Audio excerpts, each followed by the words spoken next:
Փոքր կորոնիկը հեստալեսինյակը լաչնում, ապավե կացկախնի, ստրան լավա ունջում կինամտուն։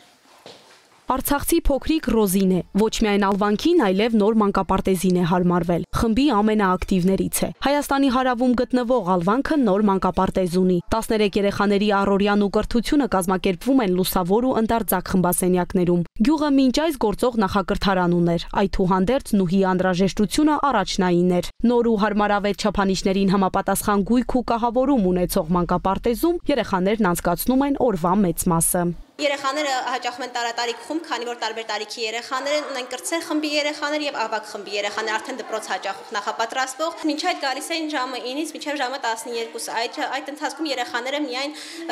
իրենց օրվա մի փոքրիկ մասն էին կազմակերպում, այստեղ զբաղվում էին եւ մինչև հարմարվելով մանկապարտեզի առօրյային արդեն տուն գնալու ժամանակներ լինում։ Իսկ հիմա այստեղ երբ որ գալիս են առավոտվա ժամը 8-ից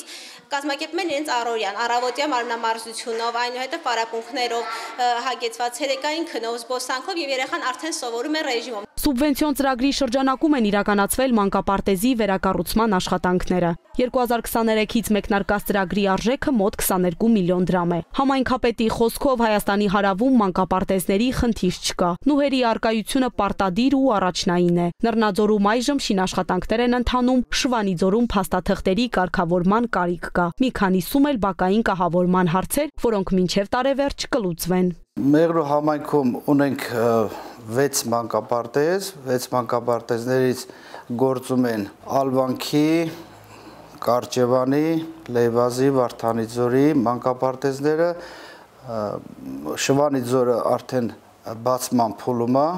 ավարտական արդեն վերջացրել ենք այդ ամեն ինչը, կահավորումը եւ գույքի ձեռքբերումը համայնքի համար առաջնային է, մենք ուզում ենք որ գյուղերում անպայման լինի մանկապարտեզներ, որ գյուղացիները գյուղը չլքեն։ Նախկինում Ալդարա, հիմա արդեն Ալվանքում կյանքը չի մեռնում, այստեղ ստեղծում, արարում ու ապրում են մշտաբնակները, որոնք գյուղում հաստատվել են Արցախյան ազատամարտից հետո։ Չրագործությամբ ու գինեգործությամբ հայտնի բնակավայրը 63 տնտեսություն ունի, հիմնական զբաղմունքը հողագործությունն է։ Ես երկրաշարժից հետո եկել եմ ու ապրում եմ 89 թվականից այս գյուղում։ Հրաշալի գյուղը, կարելի ասել ընդհանրապես մեղրին դրախտավայր է։ Եթե մենք կարողանանք մեղրու բոլոր այս ռեսուրսները օգտագործենք իր մրգի, իր ամեն ինչի, այստեղ ամեն ինչ աճում է։ Ամեն ինչն էլ համով է, բայց ամենից լավ ինձ որ դուր է գալի թուզն է։ Հատկապես այն ղրիմի թուզը, որից մենք ճիր ենք անում, ալանա ենք անում։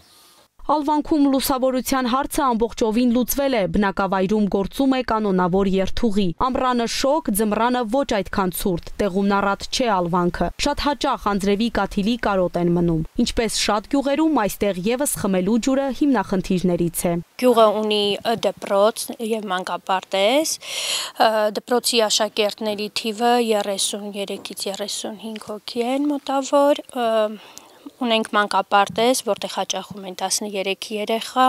աշխուժ գյուղ է, բավականին մեծ թվով երիտասարդներ ունենք։ Հաճախ գյուղամիջում հայտնվող 9-ամյա կենդանասեր Գագիկը շներին ման տալիս, նաև խաղահրապարակից է օգտվում։ 3 հատ շուն ունենք, մեկի անունը Արջկա, այն փոքրի անունը Արջուկ, միջինի անունը Միկի, մեծինը Նիկ։ Ուզում ես գնաս քաղաք։ Չէ, ստեղ լավ։ Չէ։ Տաք ու արևոտ եղանակով հայտնի տարածաշրջանում տարվա այս օրերին տներում մարդ չես գտնի։ Սարուձորի մեջ գտնվող այգիներում ակտիվ հողագործությամբ են զբաղվում։ Հայ-իրանական սահմանի հարևանությամբ գտնվող բնակավայրում աշխատող մարդը հաստատ իր գլուխն էլ կպահի, ընտանիքինն էլ։